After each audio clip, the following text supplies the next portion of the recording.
IGN 0902018101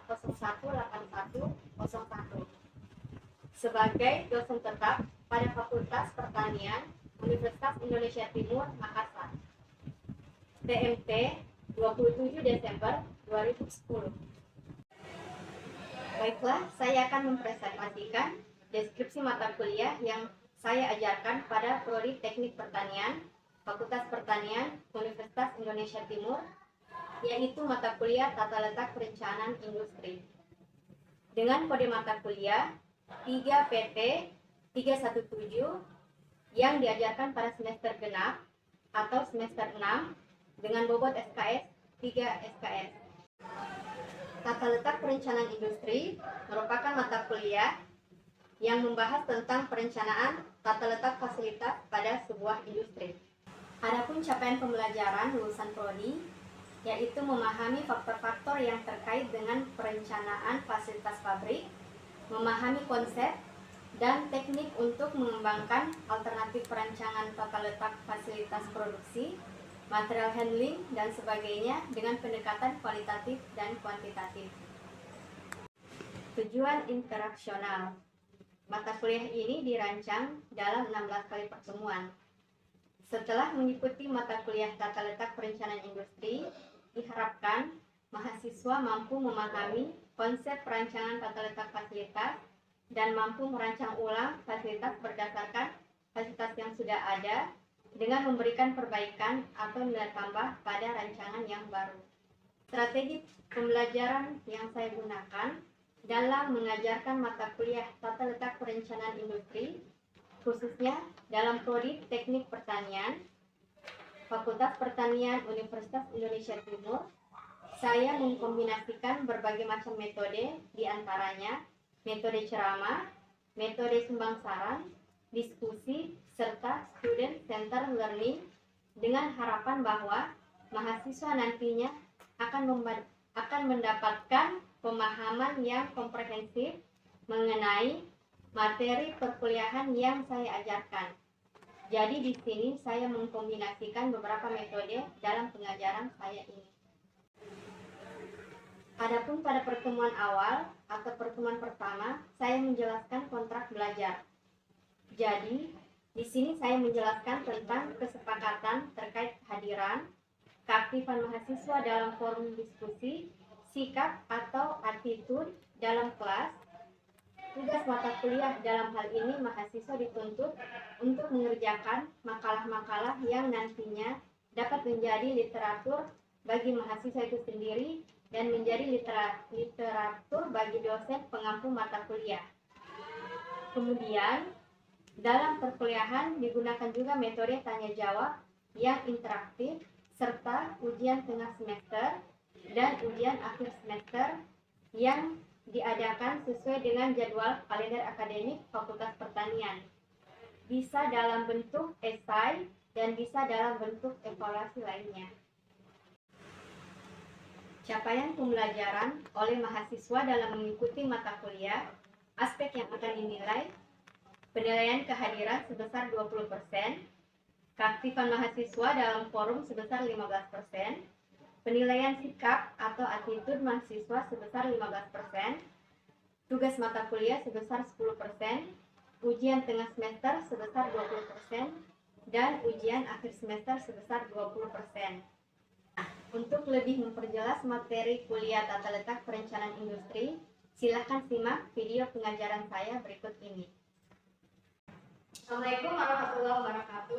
Waalaikumsalam warahmatullahi wabarakatuh. Alhamdulillah, hari ini kita bisa bertemu kembali di mata kuliah Tata Letak Perencanaan Industri.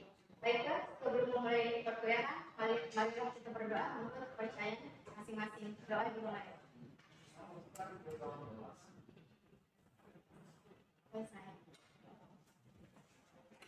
Apa kabar semuanya? Terus kita akan melanjutkan perkuliahan tentang ruang lingkup perencanaan fasilitas.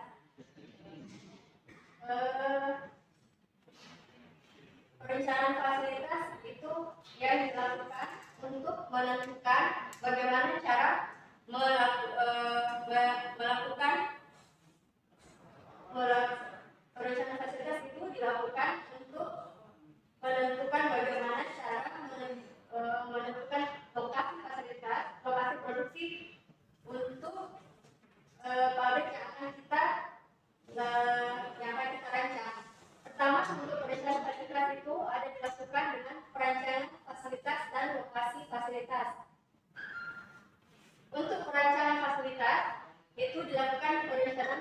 bangunan, perencanaan tata letak fasilitas, dan perencanaan sistem pemindahan material.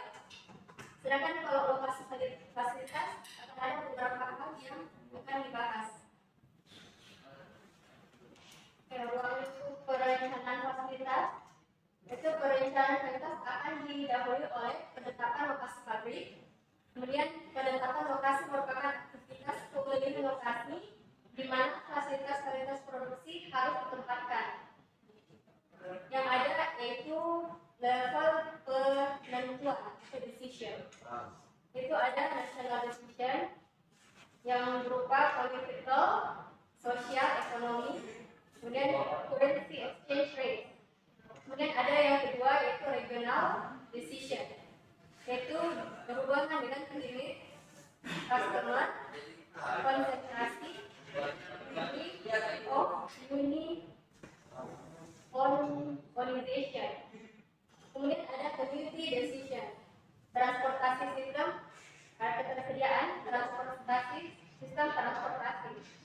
Kemudian ada site decision, itu mengenai lingkungan, impact lingkungan terhadap pabrik yang akan didirikan.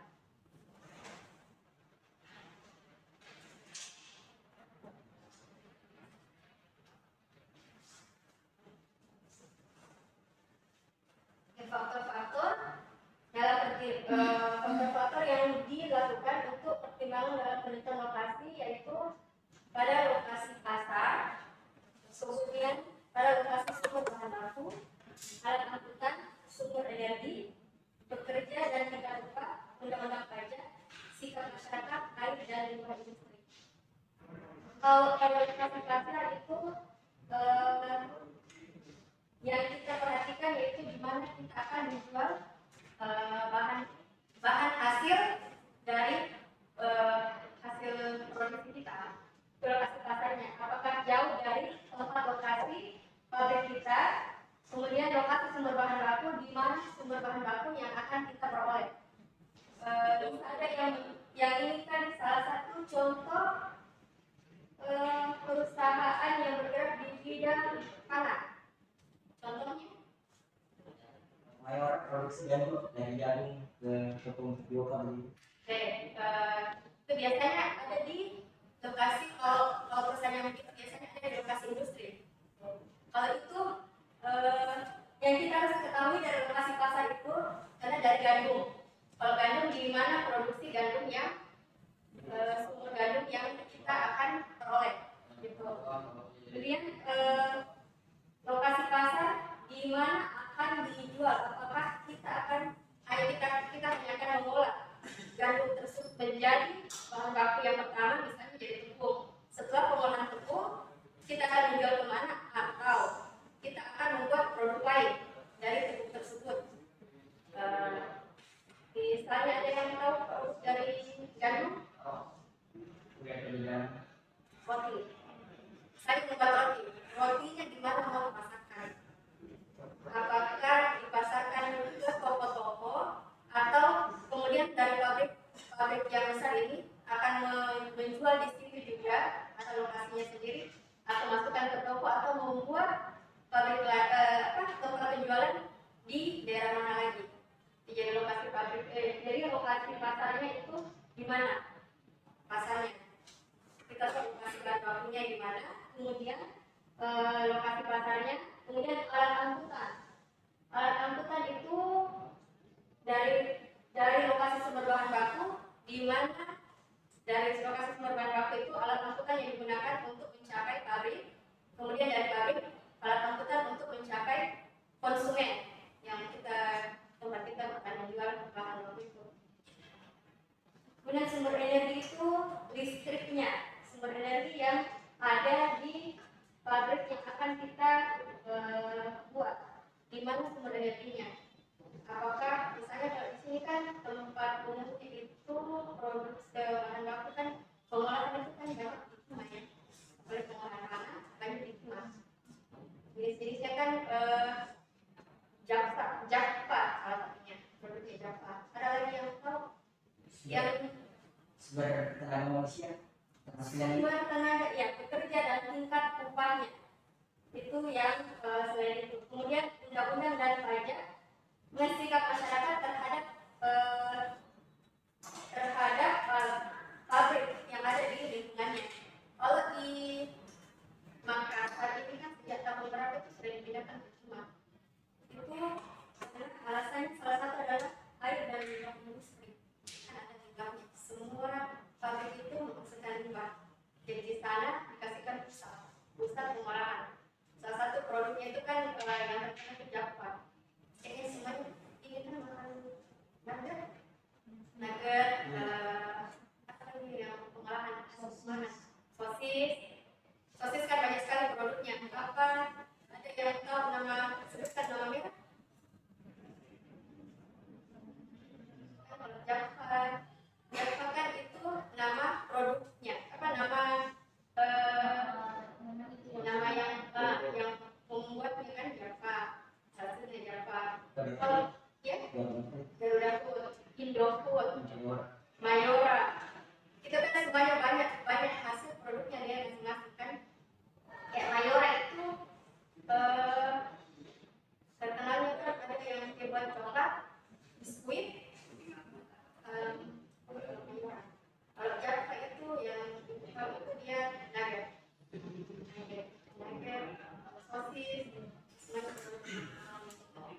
terus ada namanya bukan konsumsi ini kan, konsumsi makanan sehat semuanya kan, konsumsi ini semua.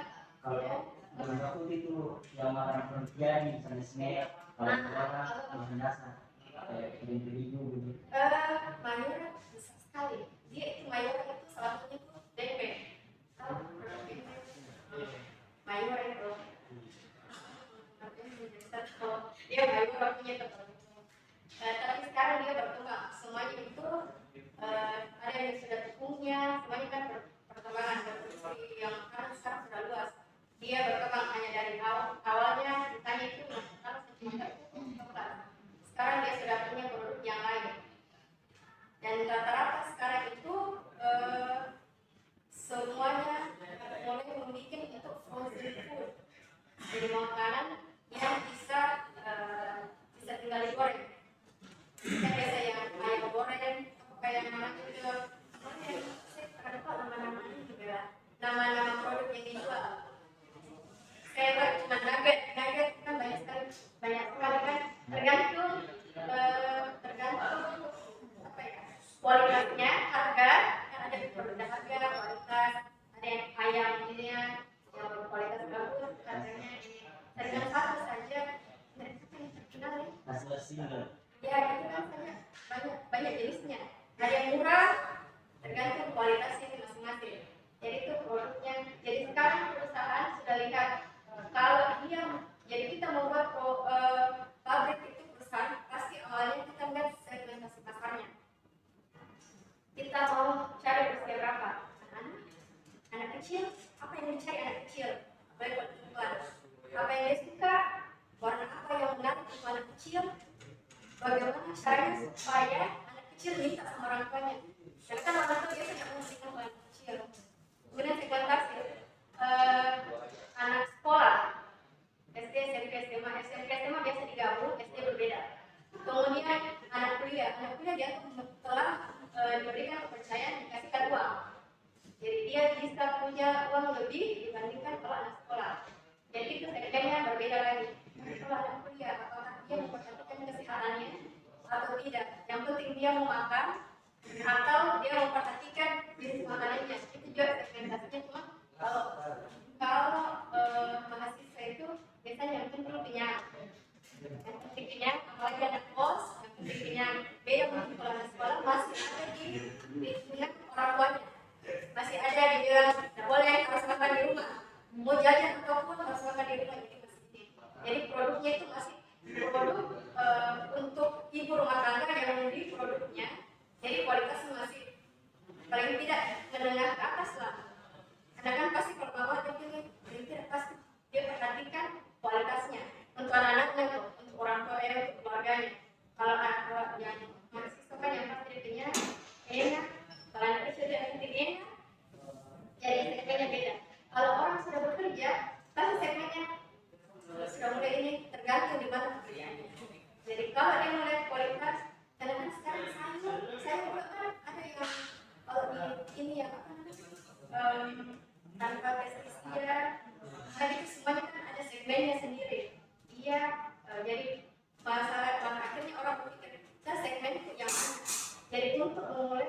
suatu sebuah perusahaan atau yang disebutkan kalau besar ya, kalau kita membuat satu produk, kita berpikir dulu, saya mau ini produk A, segmen itu siapa? Segmen itu ini, dia itu yang penting apa? Yang penting dia banyak. Kalau yang pasti, segmen itu mahasiswa, itu tidak banyak makanannya dan murah. Jadi kita harus perhatikan kandungannya apa. Bisa saja semua dia buat itu tanpa menggunakan bahan yang alami, semua bahan kimia dia membuat. Dia bisa murah, karena kan bahan kimia semua bisa menjadi yang bisa semuanya produk. Tapi segmennya mahasiswa, karena mahasiswa menjaga orang tua dianggap semuanya rata-rata sudah kos, terus dikasih uang, kepercayaan orang tua sudah lebih besar, jadi kasihkan ini. Jadi itu segmennya beda dengan segmen anak-anak. Tetap harus memperhatikan kualitas kandungannya, walaupun ada juga yang banyak yang menggunakan yang bahan kimia, tapi itu kan dia sekarang kecil.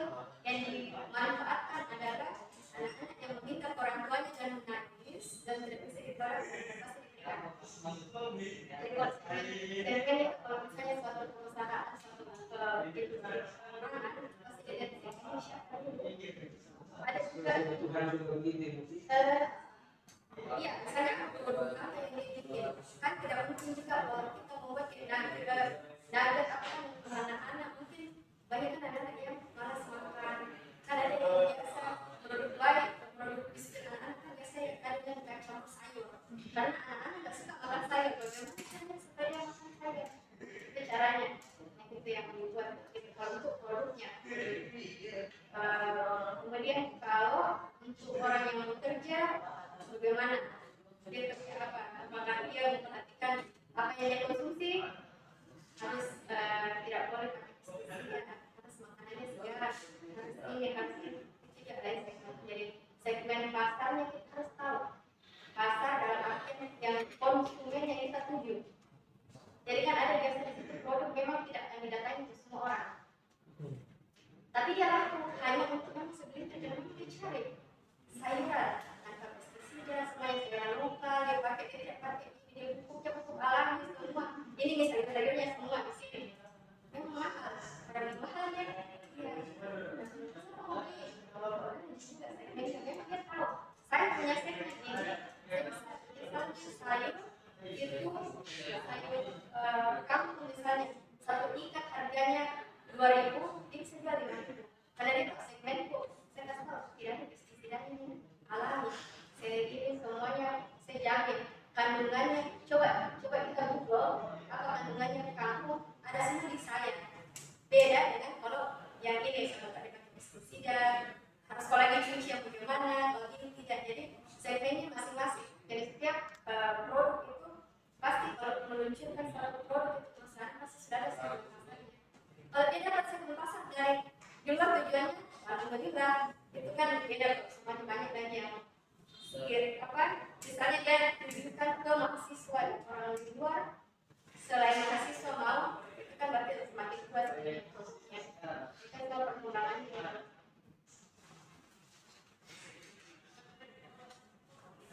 Ini yang kondisi umum untuk tipe lokasi.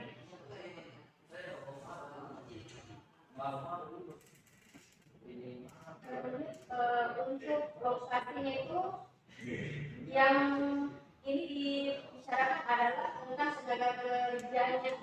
Zaman di kota besar itu tenaga terampil yang sangat banyak dan biayanya itu tinggi. Jadi harga untuk bekerja itu tinggi. Kemudian fasilitas sarana komunikasi dan transportasi tersedia di mana-mana. Suplainya dekat dan komunikasi cepat, namun pajaknya tinggi. Sedangkan kalau di pinggiran kota itu untuk pekerjanya itu biasanya tenaga kerjanya itu kemampuannya tidak terlalu terampil, namun lebih mudah diperoleh. Biasanya banyak yang wanita. Kalau perusahaan atau pabrik yang di pinggiran kota. Dan kalau pinggiran kota tetap biayanya biaya pengeluaran itu untuk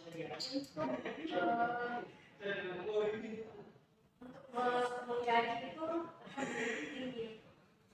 Namun pajaknya lebih rendah dibandingkan dengan kota besar. Jadi suatu pabrik itu mendapat pajak lebih rendah dibandingkan dengan kota besar. Kemudian untuk ekspansi pabrik lebih dimungkinkan. Adanya kemungkinan tujuannya masalah lingkungan.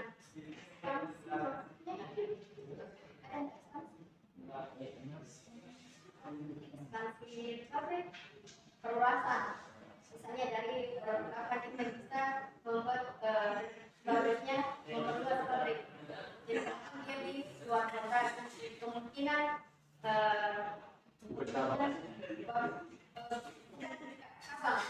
misalnya dia itu tanahnya bisa lebih besar, jadi dia bisa memperluas lagi.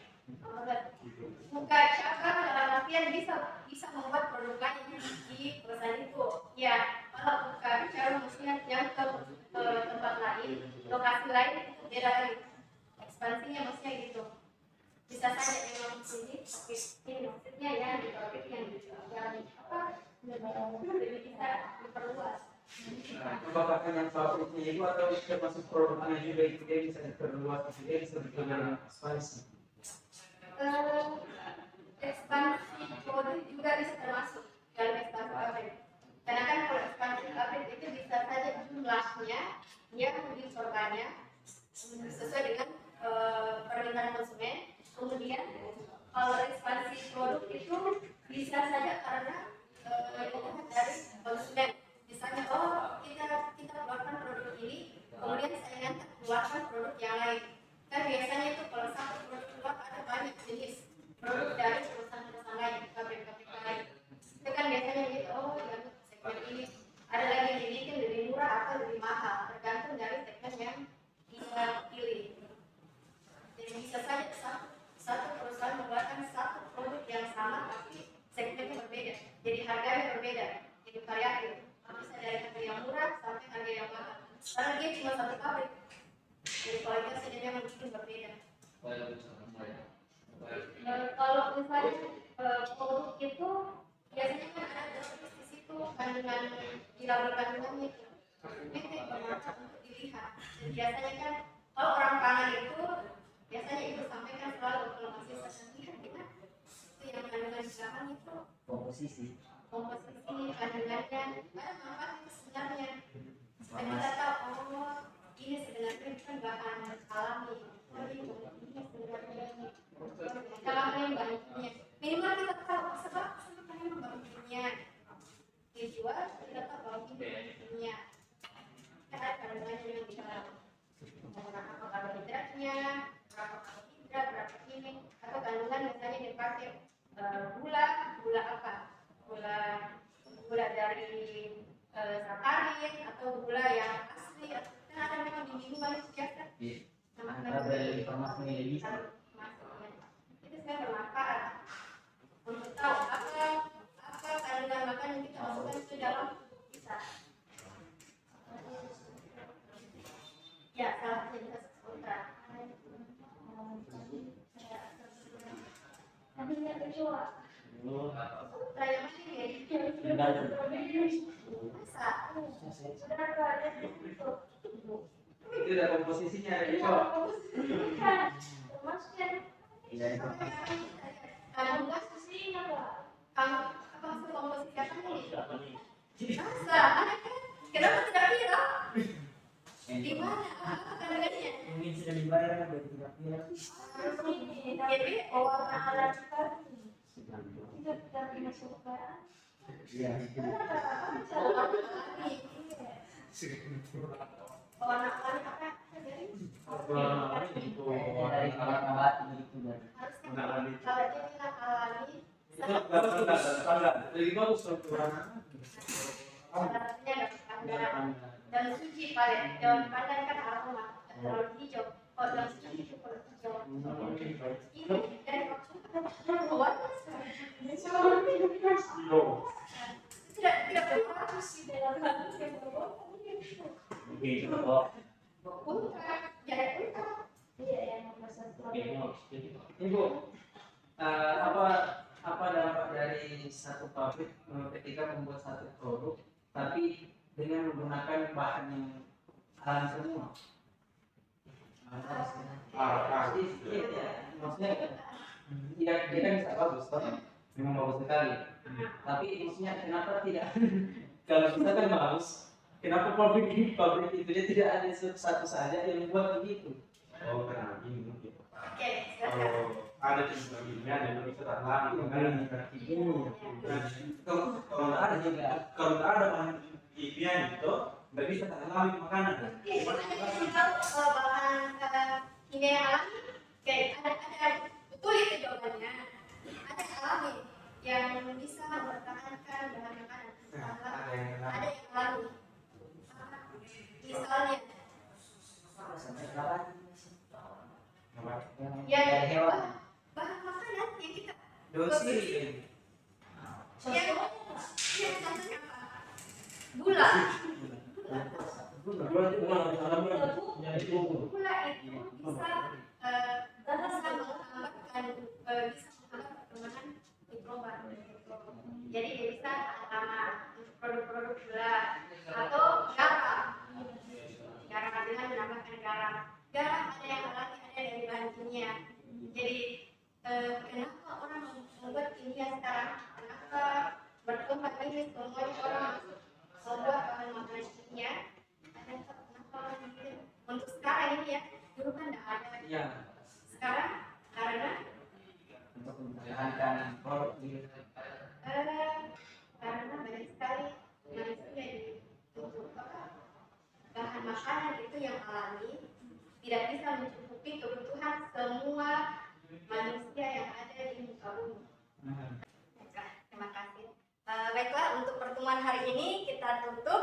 Sekian. Insya Allah ketemu lagi minggu depan. Assalamualaikum warahmatullahi wabarakatuh. Waalaikumsalam warahmatullahi wabarakatuh.